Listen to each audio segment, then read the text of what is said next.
भगवान शंकर जी की सांसारिक लीला तो बहुत जूझ बहुत कम है। सांसारिक लीला को समझे तो जो सृष्टि खंड के बाद दूसरा खंड जो सती खंड है, इनमें शिव और सती के विवाह की कथा है। बाद में पार्वती खंड में शिव पार्वती के विवाह की कथा है। कार्तिक के जन्म की कथा और गणेश जी के प्रागट्य की कथा, बस इतनी सांसारिक कथा भगवान शंकर जी की रही। बाकी तो बहुत सारी कथा, विधि विधान महात्मय, पूजा अर्चन दर्शन, ये रसमय ग्रंथ तो है ही, लेकिन ज्यादा तो रहस्यमय ग्रंथ हैं। इसलिए बहुत समय बीतने के बाद अब शिव महापुराण ग्रंथ को लोकप्रियता मिली है। वो ग्रंथ तो बहुत पहले से भगवान व्यास जी ने उसकी रचना की थी। भगवान शंकर जी के मुख में से प्रकट हुआ ये शिव महापुराण ग्रंथ है। लेकिन जितनी अन्य कथा होती थी उसके सामने, उसके प्रमाण में शिव कथा तो बहुत कम जूझ होती थी। तो धीरे धीरे भगवान महादेव के भक्तों तक पहुंचाने का हम प्रयास कर रहे हैं और बहुत सारे परम शिव भक्त पुण्यवान जजमानों के पुण्य फल स्वरूप एक कथा आप तक पहुंच रही है। आप आपके घर में बैठकर भगवान महादेव जी कथा का सुन रहे तो समझना ये जजमान सूर्यों का पुण्य है। जजमान सूर्य की उपस्थिति भी कथा में नहीं रहती, तो भी वो जजमान श्री का पद स्वीकारते हैं और समाज कल्याण, जग कल्याण, जगत हित के लिए इस शिव कथा के जजमान बनकर अपने पूर्वजों को धन्य बनाते हैं। पितरों के मंगल के लिए, पितरों के कल्याण के लिए, अपने पूर्वजों के हित के लिए, परिवार के मंगल के लिए ये सभी पुण्यवान जजमान बनकर शिव महापुराण कथा का लाभ लेते हैं। वास्तव में जो जाहिर कथा है, इसमें तो जजमान श्री मंच पर आते हैं, शिव महापुराण ग्रंथ का पूजन करते हैं, परिक्रमा करते हैं और बहुत बड़ी व्यवस्था भी करनी पड़ती है। इसमें ऑनलाइन में कोई व्यवस्था भी, इतनी जिम्मेदारी भी नहीं रहती। हम सरलता से कथा कर सकते हैं। हमारे सामने यहाँ कोई श्रोता नहीं है, सिर्फ हम जो कथा करते हैं, ये साउंड ऑपरेटर, ये कैमरा ऑपरेटर, गिरिबाप ऑफिसर ऑपरेटर और संगीतकार भाइयों, बस इतने वो जूझ कम व्यक्तियों के साथ हम आप तक कथा पहुंचा रहे हैं। इसमें बड़ी जाहिर कथा होती है। इसमें क्या होता है, किसी को मान देना, सम्मान देना, किसी को आमंत्रित करना, इतनी जिम्मेदारी रहती है, इतनी बड़ी संख्या में। यहाँ कोई जवाबदारी नहीं, बस भगवान महादेव की कथा गाओ।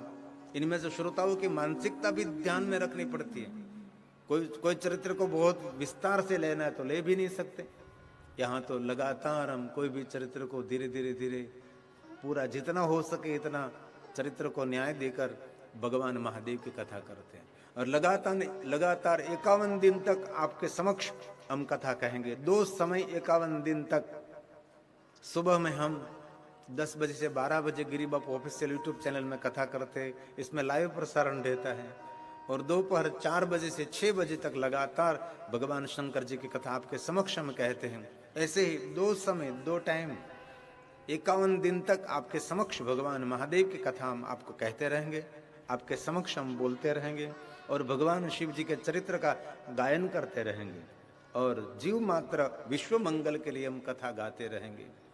तो जजमान सूर्य का बहुत मैं आदर करता हूँ और हमारे जगदीश भाई खाटूवाला परम शिव भक्त हैं और कांता देवी जगदीश भाई खाटूवाल वो भी परम शिव भक्त है। उनकी थोड़ी आरोग्य और तंदुरुस्ती नहीं है, तो उनके लिए मैं विशेष शिव प्रार्थना करता हूँ और दोनों का आरोग्य हो और दोनों व्यक्ति तंदुरुस्त होकर फिर से घर में आ जाए। भगवान शिव जी को मैं बहुत हृदय से प्रार्थना करूं, जो जामनगर में रहते हैं, राजस्थान के, और बहुत सारी शिव पुराण कथा का आयोजन हमारे जगदीश भाई ने ज्योतिर्लिंगों में आयोजन किया है, इतनी बड़ी दिव्य व्यवस्था करके। तो उसके लिए विशेष प्रार्थना आपके आरोग्य के लिए मैं कर रहा हूँ। बहुत बहुत याद करके आपकी तरफ से शिव जी को प्रार्थना करता हूँ कि आपका आरोग्य सुंदर हो जाए। तो आइए शिव महापुराण ग्रंथ में प्रवेश करेंगे। पहले हमने शिव महापुराण ग्रंथ का महात्म्य सुना, महात्म्य सुनकर शिव कथा सुनने का महात्म्य सुना और शिव महापुराण भगवान की वंदना की। बाद में भगवान शंकर जी की वंदना हुई, माँ भवानी की वंदना हुई और भगवान गणेश को प्रणाम किया। और भगवान व्यास जी ने कहा न तवे तद वर्णयामहे, मैं भगवान महादेव जी आपकी महिमा का वर्णन नहीं कर सकता। ऐसा भाव प्रकट करते हुए महर्षि भगवान वेद व्यास जी ने शैनक जी के मुख में शब्द रखकर सूत पुराण का संबोधन किया और सूत जी को शिव महापुराण कथा कहने के लिए प्रेरित किया। प्रयाग तीर्थ में सूत पुराण जी असंख्य ऋषि मुनियों को शंकर भगवान की कथा सुना रहे हैं। और प्रयाग तीर्थ कोई सामान्य तीर्थ नहीं है। धर्मक्षेत्रे महाक्षेत्रे गंगा कालिंदी संगमे प्रयागे परम पूर्णे ब्रह्मलोकस्य वर्तमने, ब्रह्मलोक का मार्ग स्वरूप प्रयाग तीर्थ में सूत पुराण जी शंकर भगवान की कथा का गायन कर रहे हैं। और भगवान महर्षि वेद व्यास जी शिव महापुराण कथा में प्रवेश कर रहे हैं। सूत पुराणी प्रयाग तीर्थ में सभी महात्माओं को कहते हैं कि हे महात्माओं, मैं आप सबको भगवान महादेव की कथा सुनाने का प्रयास करता हूँ। मैं शिव महापुराण कथा प्रारंभ करता हूँ। पहले नारद की कथा शिव महापुराण में है, जैसे रामचरितमानस में भी एक कथा आती है और शिव महापुराण में भी एक कथा, अन्य ग्रंथों में भी होगी। और भगवान व्यास की एक अलग सी एक रीत, एक समय बस एक घटना हुई थी। जैसे रामचरितमानस में एक बार, बहुत बार, एक बार कोई नया चरित्र जो व्यास जी खोलने का प्रयास करते, तब एक बार शब्द देकर कथा का प्रारंभ करते हैं, कथा का द्वार खोलते हैं। कोई नई रचना, कोई नई बात कहने को प्रारंभ करते, तब गोस्वामी तुलसीदास रामचरितमानस में एक बार शब्द देकर इस कथा को प्रारंभ करते हैं। भगवान महर्षि वेद व्यास जी शिव महापुराण में एक समय, बस एक समय ऐसा हुआ था। समय की अवधि को युग का नाम, कोई कल्प का नाम ऐसा नहीं कहा, बस एक समय ऐसा हुआ था, एक समय ये घटना हुई थी। ये बोलकर व्यास जी कथा में प्रवेश करते हैं और एक एक श्लोक महादेव की वंदना है, एक एक श्लोक शंकर भगवान की पूजा है, एक एक श्लोक शंकर भगवान का आराधन है। इसलिए भाव से आदर के साथ आप सब सुने। सभी जजमान शरीर का मैं आदर करते हुए शिव महापुराण कथा में प्रवेश करता हूँ। आइए भगवान व्यास बोले, एक सीमन समय विप्र, एक समय विप्र ब्राह्मण,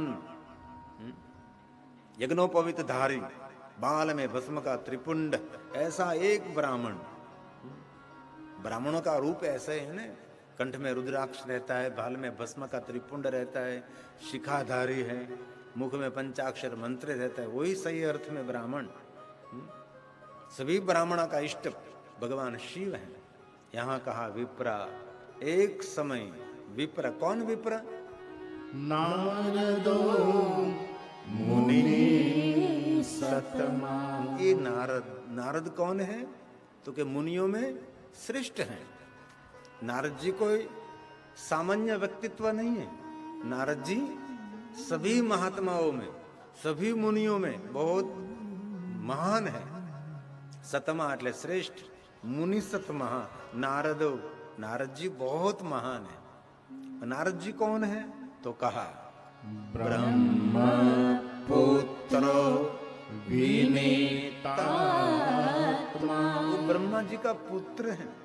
और नारद जी का स्वभाव कैसा है? विनोदी, आनंदी। नारद जी निरंतर आनंद में रहते हैं। नारद निरंतर प्रसन्न रहते हैं। नारद के मुख में निरंतर ईश्वर का नाम रहता है। वो स्वयं भी आनंद में रहते हैं और जिनको मिलते हैं उसको भी आनंद ही आनंद कराते हैं। ऐसे नारद जी हैं। नारद जी का जीवन चरित्र दिव्य जीवन चरित्र है और ब्रह्मा जी के पुत्र हैं। ब्रह्मपुत्रो विनीतात्मा, ब्रह्मा जी का ये पुत्र है। तो नारद जी के मन में एक विचार प्रकट हुआ और सबके मन में विचार प्रकट होते हैं और विचार पर तो हमारा व्यवहार निर्माण होता है, जीवन भी निर्माण होता है। इसलिए पहले तो विचार क्रांति होनी चाहिए कि आपका विचार क्या, कैसा है। जैसे आपका विचार वैसा ही आपका जीवन निर्माण हो जाएगा। इसलिए निरंतर मन के पट पर विचारों की तरंग चलती रहती है। एक पल भी ऐसी हमारी नहीं होती जिस पल में कोई विचार नहीं आता। बहुत सारे विचार को हम पकड़ लेते हैं, बहुत सारे विचार को हम याद रख लेते हैं और निरंतर जैसे सागर में जल की तरंग निरंतर रहती है, जल कभी स्थिर नहीं होता, निरंतर। आप सागर में देखो तो जल निरंतर, सागर का जल हिलता है रहते, तरंग रहते। वैसे ही एक मन का मानस पट है, इन पर निरंतर तरंग रहते, जिनको हम विचार कहते हैं। तो नारद के मानस पट पर एक सुंदर विचार प्रकट हुआ। इस विचार का नाम है तपो अर्थ मन आदधे। नारद का मन आज कह रहा है कि मैं तप करूं। ये सुंदर विचार है ना। परोपकार, तप, साधना, अनुष्ठान, पूजा, अर्चन, दर्शन, ये सब जीवन को धन्य बनाते हैं। नारद के मन में एक सुंदर विचार प्रकट हुआ, मुझे तप करना है। और दूसरा विचार, कहाँ जाऊं मैं तप करने के लिए? उसके लिए कोई स्थान की तो शोध करनी पड़ेगी। पहाड़ों में, पहाड़ों की कंदरा में, सागर के तट पर, सरिता के तट पर देवालय, शिवालय, जिनालय, जहां उसका मन लगे। और मैं तप तो करूं, लेकिन तप करने के लिए मेरे लिए योग्य भूमि। तो तीसरा विचार आया, हिमालय पहाड़ तप करने के लिए श्रेष्ठ माना जाता है। ओ नारद जी, तप करने के लिए हिमालय पहाड़ पधारे। हिमालय पहाड़ों की कंदरा कंदरा में, तीर्थ में यात्रा करते करते नारद जी का कहीं मन नहीं लग रहा। और नारद जी जा रहे थे तो सुंदर एक हिमालय पहाड़ में स्थान देखा और सुंदर गुफा देखे। और भगवान व्यास जी ने लिख दिया, हिमशैल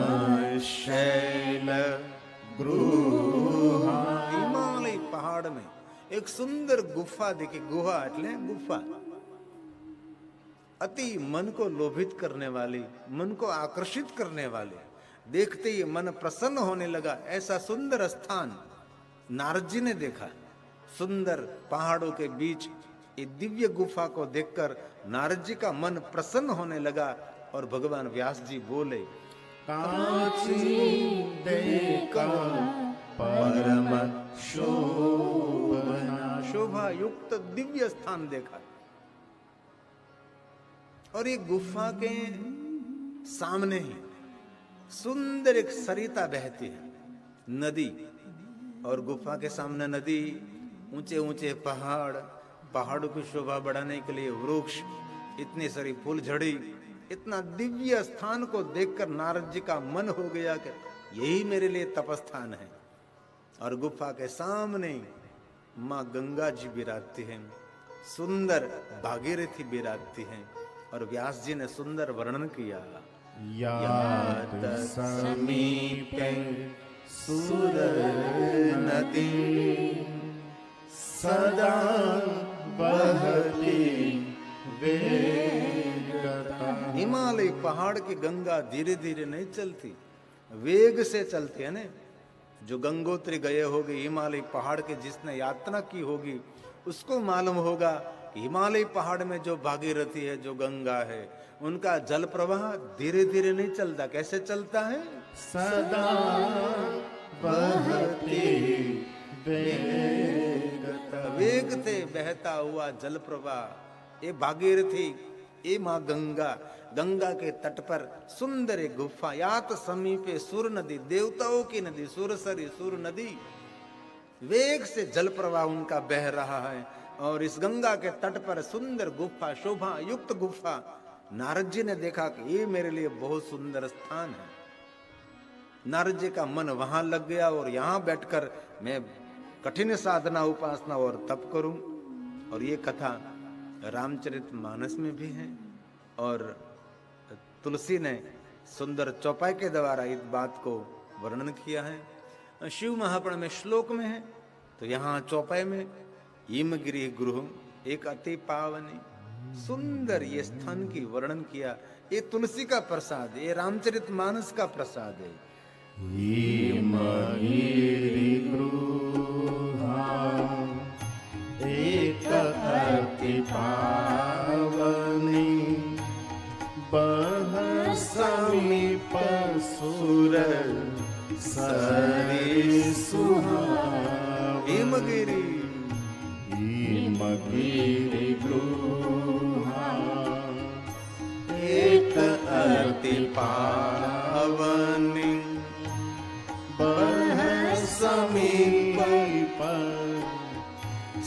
सुरस सर सुहावने। अति सुहावने सुंदर आश्रम देखा। और तुलसी बोले आश्रम परम पुनीत सुहावा, देखी देव ऋषि मन अति भावा। आश्रम परम पुनीत सुहावा, देखी देव ऋषि मन अति भावा। हिमगिरी हिमगिरि गुहा एक अति पावनी, बह समीप सुर सरि सुहावनी। हिमगिरि गुहा एक अति पावनी, बह समीप सुर सरि सुहावनी। सुंदर आश्रम देखा, दिव्य रमणीय स्थान को देखा। नारद जी का मन वहां स्थिर होने लगा। देखी देवी ऋषि मन अति भावा। मन अति भावा, मन को बहुत आनंद होने हो। कहीं कहीं हम जाते तो मन प्रफुल्लित आह्लादित हो जाते हैं। मन अति भावा, मन प्रसन्न आह्लादित आनंदित होने लगा। नारद जी को हो गया कि यही मेरे लिए ये तपस्थान है। और नारद जी ने निर्णय ले लिया और नारद जी वहां तप करने के लिए बैठ गए। दिव्य स्थान, हिमालय पहाड़, हिमालय पहाड़ में गुफा, हिमालय पहाड़ों की कंदरा, सुंदर गंगा जी का तट, सुंदर वेग से बहता हुआ गंगा जल का प्रवाह और दिव्य वातावरण के बीच ये नारद जी वहां तप करने के लिए वहां स्थिर हो गए। नारद जी ने तप का प्रारंभ किया। क्योंकि नारद जी को समाधि लगानी थी, तो समाधि के लिए पहले क्या करना पड़ता है? विचारों के तरंगों को शांत करना पड़ता है। कोई कहे मुझे समाधि लग जाती है, तो इससे पहले तो सभी विचारों को शांत करना पड़ता है। और मानव के लिए जीवन में असंभव भी है और कठिन भी है। विचारों को, तरंगों को शांत करना और दुनिया को भूलकर, स्व को भी, स्व का अस्तित्व को भूलकर शून्य अवकाश में और शून्य को भी भूलना, उसको कहते हैं समाधि। समाधि का अर्थ है धी समाधि। समाधि मतलब बुद्धि का पूर्ण विश्राम, मन के तरंग को शांत करना, उसको कहते हैं समाधि। इसलिए भगवान व्यास ने कहा, नारद जी ने अपने मन के जो विचारों का तरंग था, जो चक्र था, चक्र को शांत कर दिया, एकदम मौन कर दिया। मन का मौन, वाणी का मौन तो सरल है, कठिन तो है ही। કારણ કે મૂંગું રહેવું એ અઘરામઘરી વસ્તુ છે, બોલવું એ સરળ છે। ઘણા લોકો એમ કે કથા કહેવામાં થાક નથી લાગતો, પણ સલાહ આપવા જેવી બીજી કોઈ મજા જ નથી दुनियाમાં। तो मन को शांत करना, मन से मौन रहना बहुत कठिन है। वाणी का मौन तो जरूर रख सकते हैं, लेकिन मन का मौन रखना वही बड़ी बात है। इसलिए हमारे सनातनी परंपरा में मुनि महात्मा होते हैं। नारद मुनि, मुनि का मतलब मन को शांत करने वाला महात्मा, उसको कहते हैं मुनि। मौन रहने वाला महात्मा, उसको कहते हैं मुनि। हम हिमालय पहाड़ में एक बार घूम रहे थे, तो एक महात्मा मुझे मिले थे, उसके साथ दूसरे महात्मा थे जो मुझे इस महात्मा की महिमा, ये महात्मा समझा रहे थे कि ये महात्मा जी 30 साल से हिमालय पहाड़ में हो और 30 साल से इस महात्मा जी बोले नहीं, मौन ही मौन रहे। लेकिन मैंने देखा तो झोली में मोबाइल फोन पड़ा था, तो मैं कहा तो अच्छी बात है, मोबाइल में बात नहीं करते होगे, लेकिन SMS से तो बात करते होगे। उसकी कोई मौन, वाणी का मौन रहा, लेकिन ये मन का मौन नहीं हुआ। मुनि का अर्थ ये है, उनका मन का मौन रहता है। वाणी का तो मौन रहेगा ही, मन उनका शांत और मौन रहता है। इसलिए मुनि परंपरा है, स्वामी परंपरा है। स्वामी परंपरा शिव परंपरा है, मौनी परंपरा ये नारायणी परंपरा है। इसलिए नारद जी नारायणी परंपरा है। इसलिए नारद मुनि कहते, नारद स्वामी नहीं कहते, नारद जी को महाराज नहीं कहते, नारद मुनि कहते हैं। तो नारद जी ने अपने मन के विचारों को शांत किया और पूर्ण शांत होकर मन के चक्रों को शांत करके खुद में स्थिर हो गए, अंत में खुद को भी भूल गए, उसको कहते समाधि। और भगवान व्यास ने कहा चक्रे मुनिः समाधि। नारद को समाधि लगती, बुद्धि का विराम, कोई बुद्धि के पट पर कोई विचार नहीं, संपूर्ण शांत अवस्था। और ब्रह्म के साथ वो मिल गए। और व्यास जी बोले तमहं ब्रह्मेति यत्र। ये कोई कल्पित नहीं है, ये सबसे बड़ा एक मनोविज्ञान है। जिनका मन एकाग्र, जिनका मन स्थिर, जिनको मन को पकड़ने में आ गया, समझो वो दुनिया में कोई उनको रोक नहीं सकता। कोई भी कला में, कोई भी व्यवसाय में आपको बहुत आगे निकलना है तो मन पर अंकुश होना चाहिए। मन तो चारों तरफ घूमता फिरता रहता है, यहां जाते वहां जाते, और मन एक समय एक स्थान पर बहुत जूझ पल वहां रहता है, हट जाता है। अब कभी भगवान की माला करते तो कभी कभी मन भगवान में रहता है, कभी कभी मन माला में रहता है, कभी कभी मन परिवार में चला जाता है, कभी कभी बहुत विचारों के साथ मन चला जाता है। कई लोगों तो माला पूरी होने के बाद मालूम भी नहीं रहता कि माला पूरी होगी, इतना मन दौड़ता रहता है, इतना मन दौड़ता रहता है। तो मन को एकाग्र करना, मन को स्थिर करना, वो सबसे बड़ा विज्ञान है। इसलिए व्यास जी बोले विज्ञानम भवति ब्रह्म। ये बहुत बड़ा विज्ञान है। मन को शांत करें, मन को स्थिर करें, मन को एक स्थान पर आप लगाओ और धीरे धीरे मन को शांत करो, मन पर अंकुश करो। और मन पर अंकुश कर लिया तो उनको परमात्मा का जरूर साक्षात्कार होगा। व्यास जी ने कहा साक्षात्कार करम द्विजाय। हे ब्राह्मणों, नारद जी ने ये ब्रह्म का साक्षात्कार कर लिया। इतना कठिन तप नारद ने किया, पूरे लोक में नारद का जयजयकार होने लगा, चारों तरफ नारद की कीर्ति और श्वास और सुगंध फैलने लगी। क्योंकि तप का प्रभाव है ना, ये तपस्या का प्रभाव है। ऋषि मुनि देव नारद के तप की प्रशंसा करने लगे, जय जयकार करने लगे। और इंद्र को मालूम हुआ कि ये नारद जी का जय जयकार हो रहा है, जय जयकार तो मेरा ही होना चाहिए। और इंद्रदेव ने कामदेव को भेजा और नारद जी पर बहुत सारा प्रयोग किया, लेकिन कामदेव निष्फल हुए। तो कामदेव के मन में एक प्रश्न हुआ कि मैं तो हर हमेशा विजयी ही रहता हूं और मैं निष्फल क्यों गया? ये नारद जी पर मेरा कोई प्रभाव नहीं पड़ता, उसका कारण क्या है? तब कामदेव को याद आ गया कि मैं व्यर्थ प्रयास कर रहा हूं। इस भूमि पर बैठकर शंकर भगवान ने स्वयं ने तप किया था और देव हित के लिए, लोक हित के लिए भगवान शंकर जी को मैं समाधि में से जगाने के लिए आया था। और महादेव ने अपने तीसरे नेत्र को खोलकर कामदेव को जलाकर भस्म किया, मुझे जलाकर भस्म किया था।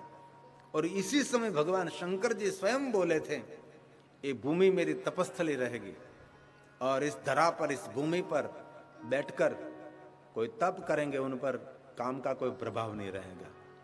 इसलिए ये जो स्थली है ये शिव की तपस्थली है, यहाँ मेरा कोई प्रभाव नहीं रहेगा। और बहुत सारे स्थान, बहुत सारे तीर्थ स्थान ऐसे होते हैं, वहाँ विचारों पर आप बहुत अंकुश रख सकते हैं, विचार आपके सात्विक हो जाते हैं। अब तो पॉजिटिव बोलना भी डर लगता है ना, क्योंकि कोरोना महामारी के कारण पॉजिटिव शब्द भी आजकल लोग बोलने में डरते हैं। पहले तो लोग प्रवचन करते बोलते थे पॉजिटिव रहो, पॉजिटिव रहो। अब तो पॉजिटिव शब्द बोलने से लोग डरते थे, इसलिए पॉजिटिव शब्द को खत्म करो, आप सकारात्मक रहो, नकारात्मक वलन को दूर करें, सकारात्मक वलन वही शब्द है। ये वातावरण इतना दिव्य रहा और कामदेव प्रणाम करते हुए अपने लोक में लौट गया, क्योंकि स्थल की महिमा थी जहां बैठकर शंकर ने स्वयं ने तपस्या की थी। और भगवान महादेव ने इस भूमि को वरदान दे दिया था कि इस भूमि पर बैठकर कोई तप करेंगे उन पर काम का कोई प्रभाव नहीं रहेगा और मन उनका शांत हो जाएगा।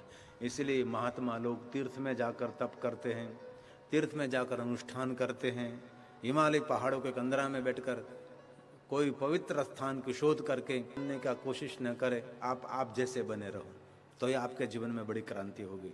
लोग ज्यादातर दूसरे जैसा बनने का प्रयास कर, नारद जी ने भी यही किया। मैं शिव समान हो गया इसलिए शिव जी के पास जाकर मैं कहूं मैं आप जैसा हो गया। दूसरे जैसा दूसरा व्यक्ति कभी हो ही नहीं सकता, क्योंकि दुनिया भिन्न भिन्न है। एक वृक्ष के पान एक सरीखे नहीं होते, वो भी अलग अलग अलग अलग रहता है। पूरी दुनिया भिन्न भिन्न है। परमात्मा बड़े कलाकार हैं, एक सरखी कलाकृति एक भी नहीं है, सब अलग अलग जुदा जुदा। रोज इस दुनिया नई होती है। और नारद जी के मन में हुआ कि मैं तो शिव समान हो गया, शिव जैसा ही हो गया। एक मानव की मानसिकता रहती है, हर हमेशा कोई न कोई व्यक्ति दूसरे जैसा दिखाने का प्रयास करते हैं। आप जैसा दिखाओ, बस आपका कोई अलग व्यक्तित्व निखार होना चाहिए, अलग सा होना चाहिए आपका, सब कुछ अलग, दूसरे जैसा नहीं। आप ही कुछ अलग दुनिया से हटकर। नारद जी पहुंचे शिवलोक में, महादेव जी ने देखा तो नारद जी पधार रहे हैं। भगवान शंकर जी ने नारद जी का बहुत बड़ा आदर किया है, क्योंकि संत हैं, महात्मा भी हैं और मुनि हैं, मुनियों में श्रेष्ठ हैं और निरंतर नारद भ्रमण करने वाले हैं, पवित्र जिनका जीवन चरित्र है। इसलिए भगवान शंकर जी ने नारद जी का बहुत बड़ा आदर किया है। और भगवान व्यास जी ने शिव पुराण में कहा है कि भगवान महादेव जी ने नारद जी को पिता तुल्य कहा और आत्मज्ञानी कहा। ये श्लोक शंकर भगवान के मुख में से प्रकट हुआ है। स्वयं शंकर जी बोल रहे हैं नारद जी के लिए। नारद जी पधारे तो भगवान महादेव क्या बोले? स्वयं शिव बोले, ये तात नारद प्राज्ञ। तात शब्द का अर्थ है प्रातःकाल याद करने जैसा व्यक्तित्व, उनको कहते हैं तात। पूज्य व्यक्तित्व, आदरणीय व्यक्तित्व, जिनको याद करने से पवित्रता मिलती है, ऐसा कोई व्यक्तित्व, पिता तुल्य, सद्गुरु तुल्य, मूर्धन्य, धर्मपरायण जिनका जीवन है, निष्कलंक जिनका जीवन है, उनके लिए शब्द प्रयोग होता है तात। तो भगवान स्वयं शिव कौन है? जगत का पिता है। तो महादेव जी के दृष्टि में नारद जी कितने महान हैं, कितने श्रेष्ठ हैं। और एक बात याद रखना, जो महान है ना वही दूसरों को महानता दे सकते हैं। जो स्वयं महान नहीं है वो दूसरों को कभी महानता नहीं दे सकते। उनके पास जो है वही उनके मुख में से निकलेगा। और स्वयं निंदित होगा तो दूसरों की निंदा करता रहेगा, और स्वयं प्रशंसित होता तो दूसरों की प्रशंसा करता रहेगा। एक बड़ा मनोविज्ञान है। भगवान शिव से श्रेष्ठ इस दुनिया में कोई नहीं है। स्वयं महादेव जी बोले कि हे तात, हे नारद, हे प्राज्ञ, हे आत्मज्ञानी, आप तो महातपस्वी हैं, आप धन्य हैं। और भगवान महादेव स्वयं बोले, धन्यस्तवं शृणु मद्वचन।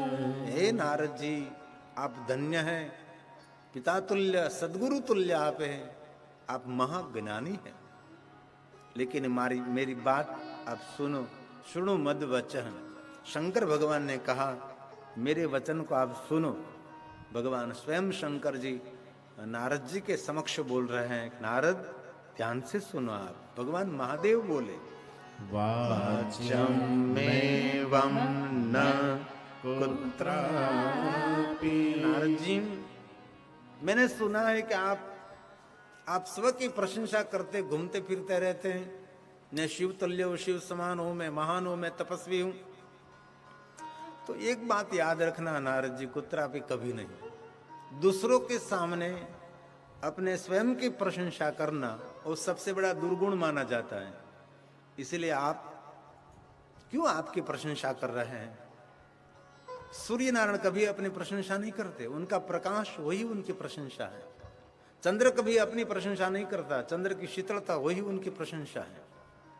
पृथ्वी कभी अपनी प्रशंसा नहीं करती, पृथ्वी का धैर्य वही प्रशंसा है। हे नारद, महापुरुष, साधु पुरुष कभी भी अपनी प्रशंसा खुद करते नहीं है और कभी अपनी प्रशंसा सुनने के लिए तैयार भी नहीं रहते। नारद जी, अपने स्व की प्रशंसा नहीं करनी चाहिए, उसको दुर्गुण माना गया है। और शंकर भगवान जहां जहां बोलते हैं वहां भगवान महादेव स्फटिक बोलते हैं, हितकारक बोलते हैं। भगवान शंकर जी के मुख में से एक भी शब्द ऐसा नहीं निकलता जो निरर्थक हो, कुछ न कुछ अर्थ इसमें से निकलता है, सार्थक शब्द निकलता है। भगवान महादेव ने कहा कभी किसी के सामने अपने स्व की प्रशंसा करना उसको दुर्गुण माना जाता है। नारद जी, आप सबके सामने आपके स्व की प्रशंसा करते घूमते फिरते रहते, सबको कहने के लिए जाते मैं शिव समान हूं, मैं महान हूं, सब लोग मुझे शिव तुल्य मानते हैं, ऐसा स्व की प्रशंसा। गुजराती में कहो तो પોતાનો પગ ધોઈને પોતાએ પાણી પીવાનું, એટલે સ્વ પ્રશંસા કહેવાય। नारद जी जिसको मिले उसको कहने लगे कि मैं तो बहुत महान हूं, मैंने तो बहुत तपस्या की है, सब लोग मुझे शिव तुल्य मानते हैं। ऐसे बोलते बोलते शिवलोक में पहुंच गए जहां शिव जी निवास करते हैं। और महादेव जी ने कह दिया कि नारद जी, आप सबके आगे आपकी प्रशंसा करते रहो, लेकिन एक बात मेरी याद रखना, श्री हरि के आगे कभी अपनी प्रशंसा नहीं करना। नारद सुनो, स्वयं शिव बोले, हरेग्रे विशेषतः, हरेग्रे विशेष करके श्री हरि के आगे अपनी कभी प्रशंसा नहीं करनी चाहिए। नारद जी मौन हो गए।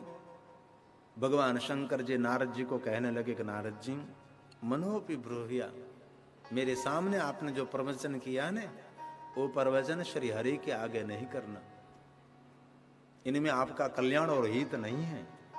और बहुत सारे लोगों को हम देखते हैं अपने स्व की प्रशंसा करते रहते, बस अपनी ही प्रशंसा, स्व की प्रशंसा, अपने ही गुणगान गाते रहते, ये दुर्गुण माना जाता है। इसलिए साधु पुरुष, महापुरुष, सज्जन पुरुष अपना परिचय देना, अपने बायोडेटा देना तो वो बात अलग है, लेकिन मैं करना वो तो दुर्गुण माना गया है। भगवान महादेव जी ने कह दिया नारद जी को, नारद कभी अपने प्रशंसा नहीं करना चाहिए। स्ववृत्तांत यदुकत्वान, अपने स्व का वृत्तांत तो दूसरों को नहीं कहना चाहिए, आपका वृत्तांत आपके पास ही रहना चाहिए।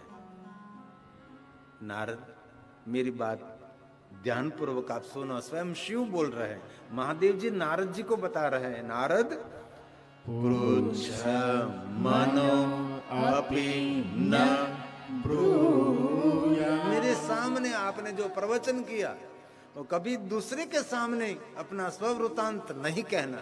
शिव बोले, स्ववृत्तं में यदुक्तवान्, कभी नहीं दूसरे के आगे अपना स्व का वृत्तांत कहना योग्य नहीं है।